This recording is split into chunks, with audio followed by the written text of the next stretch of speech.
તો પછી બીજો ઈલાજ કોઈ છે નહીં. તો સર અમે તમારી પાસે આવી ગયા ને અમે તમારા શરણે થઈ ગયા, સમજો કે હવે રહેવાતું નથી, સર પ્લીઝ સારવાર શરૂ કરો. તો સર સારવાર કયા કયા તબક્કામાં કેવી રીતે પૂર્ણ થશે અમારી? સૌથી પહેલું તો અગેન આમાં પણ સેમ અગત્યની વસ્તુ છે એક્સરે. એક્સરે એક્સરે જે આપણે કરીએ છીએ બોચીનો, તો એમાં બે વ્યૂઝમાં, એક સામેથી જોઈએ, એક સાઈડથી જોઈએ, રાઈટ? જ્યારે બી અમે એક્સરે કરીએ તો એક્સરે પરથી અમને એક અંદાજો આવે કે મણકામાં કેટલો ઘસારો છે, નંબર 1. નંબર 2, કયા કોઈ બી બે, ધારો કે મણકા વચ્ચેની ગાદી, જો એમાં સોજો હોય કે એમાંથી એ ગાદી એની જે રેન્જ છે એમાંથી બહાર નીકળી હોય કે નસ પર દબાણ કરતી હોય, એ અમને એક અંદાજો આપે છે આ એક્સરે. બરાબર છે?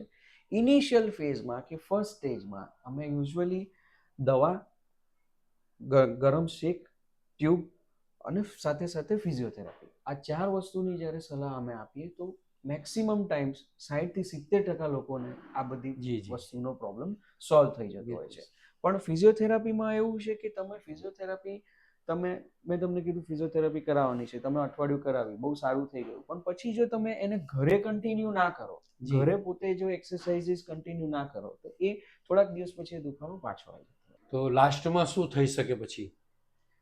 અમારે હવે ડિસીઝથી છુટકારો લેવો છે તો સર્જરી કરાવવી આવશ્યક થઈ જાય છે. સર્જરીમાં જ્યારે બી મેઇન એના લક્ષણો છે કે જે હાથમાં ખાલી ચડવી, ઝંઝનાટી થવી, હાથમાં તાકાત ઓછી થવી. તમારા બેવ હાથની જ્યારે અમે ગ્રીપની, એટલે કે જ્યારે કે આમ હાથ પકડવાની જે તાકાત આપણે ચેક કરીએ, એ જ્યારે ઓછી થાય કે તમારો જે ખાલી અને ઝંઝનાટી મળતી નથી, એ સ્ટેજમાં MRI કરવાની જરૂર પડે. અને પછી જે બી મણકા વચ્ચેની ગાદી નસ પર દબાણ કરતી હોય એને સર્જરી દ્વારા કાઢવી પડે, એને એ દૂર કરવી પડે, તો તમને આ રિલીફ થતો હોય છે.